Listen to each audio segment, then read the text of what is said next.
Yes, hello folks, welcome back. I'm hoping you're doing well wherever you are. And this is Dr. Politica, and here we decode power in the state Kenya.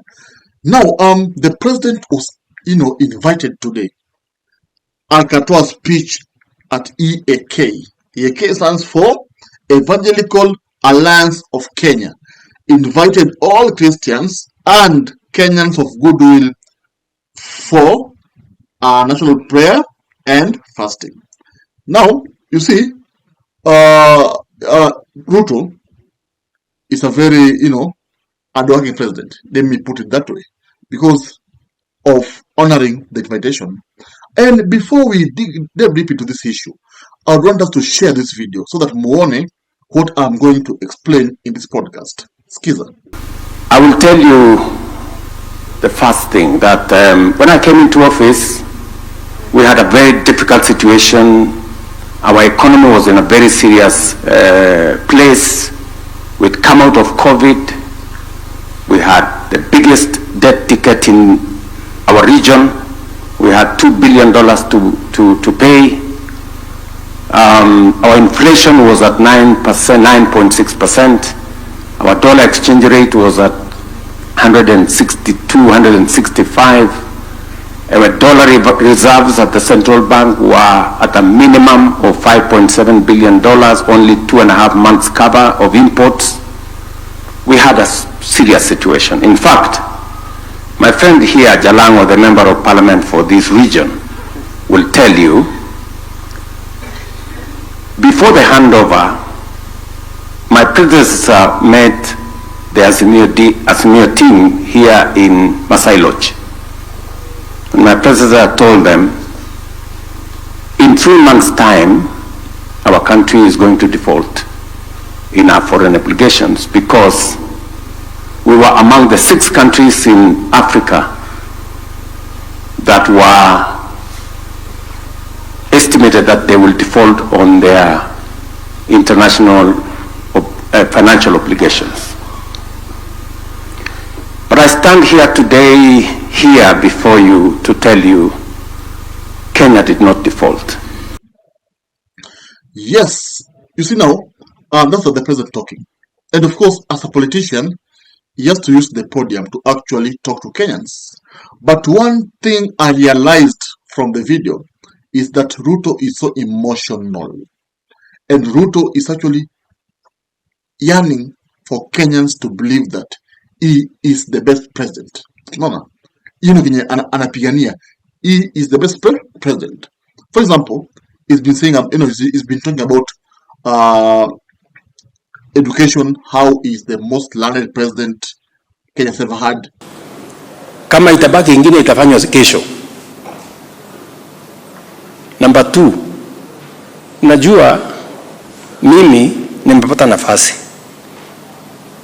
and a very unique one.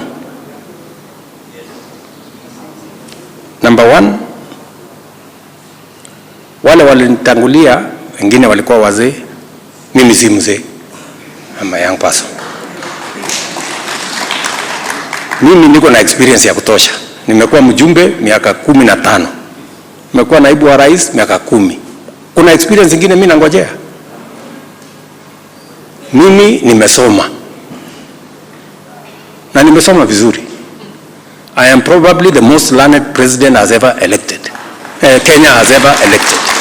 Sindio? Amekisema hivyo, he even talked about how ameshinda Uhuru Kenyatta kwa masomo, ameshinda Kibaki kwa masomo, ameshinda Moi, and even the founding father Kenyatta himself.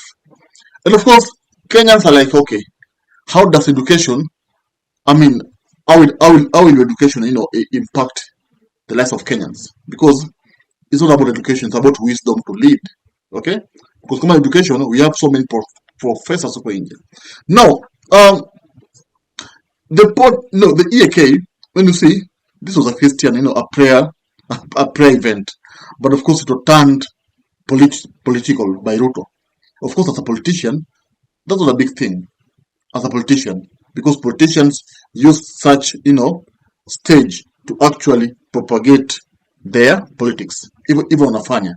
And Ruto is actually dying to tell Kenyans how he is the best president, how, Kenya needs him. He's been talking about, leading this nation for 20 years. He's talking about loan, how Kenya can actually borrow its own money. For example, even savings, how Kenyans should be saving billions to our own Kenyan account, so that instead of borrowing from China or America, we can be borrowing our own money. I am not mad. It is possible. With God, it is possible. And I have started this conversation with many people, with many leaders, because it's doable. Look at what we have done. We have doubled our savings in 2 years. The housing program is funded 100% by resources from Kenya. 100%. Do you know how much contracts we have signed in the housing program? Contracts worth 600 billion, using our own money. This universal health coverage, the money that have been mobilized to do universal local money, we've not borrowed from nobody. 300 billion of our own money. And so, it is possible for us to transform this nation. We need not borrow left, right, and center. We need to organize, mobilize our own resources, and transform our nation. And it is possible for us to do this in our lifetime. And I want to ask you as... A very brilliant idea. That's a good idea. I agree with what the president said for the event. That's a brilliant idea.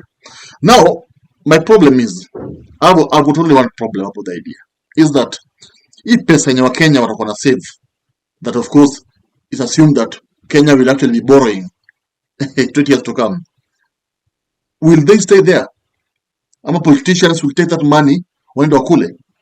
Because my opinion is, Kenya will be saving that money, then someone somewhere will be enriching himself. And that's the reality.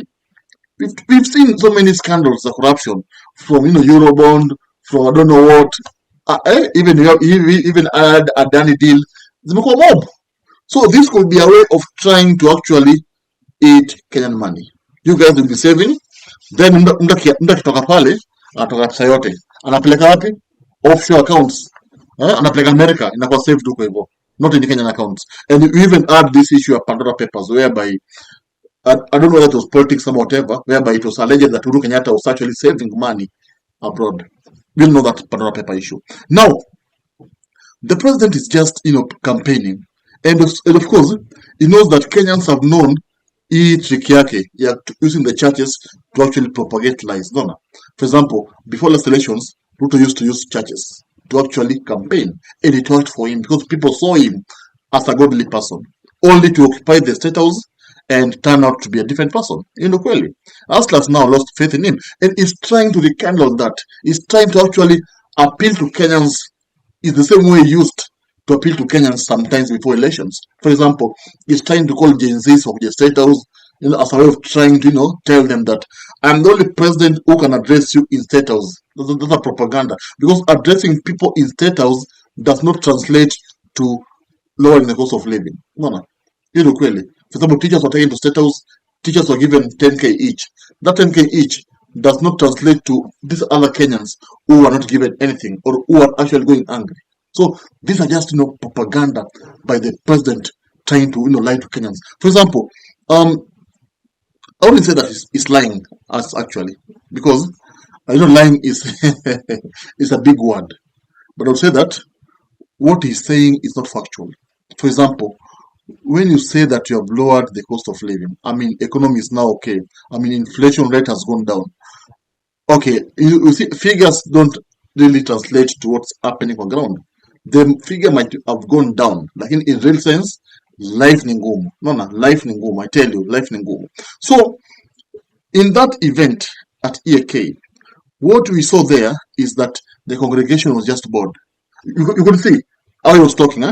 People just wanted him to finish up na aende makae. Kweli. You just follow this video. Yeah, you will see that the congregation there didn't want to listen to the president. In fact, they were just clapping because you have to clap for a leader. But in this sense, these guys were bored waiting for the president to actually finish his speech.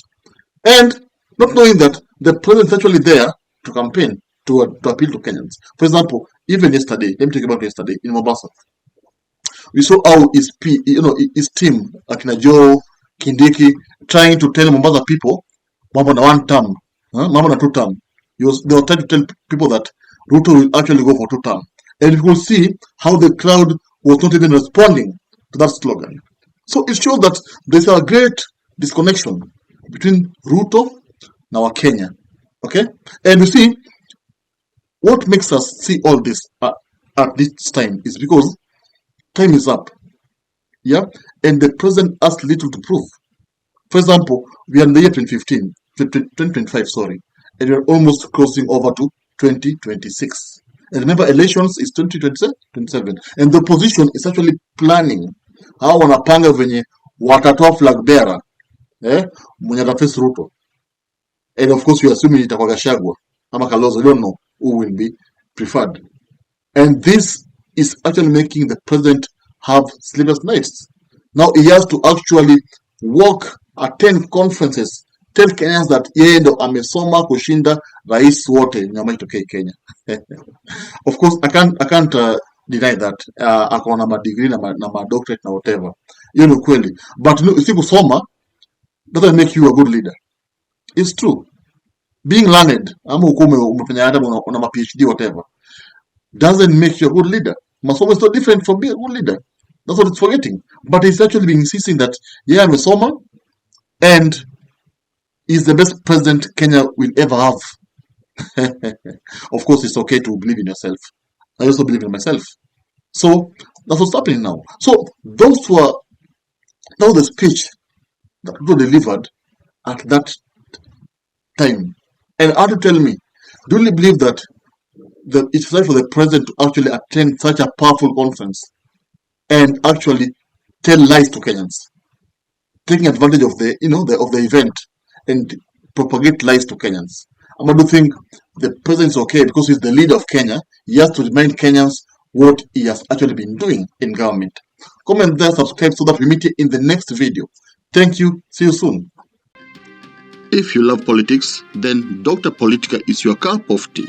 The place for minds that think. If you are watching this from anywhere else, search the name, hit subscribe, and stay sharp with us.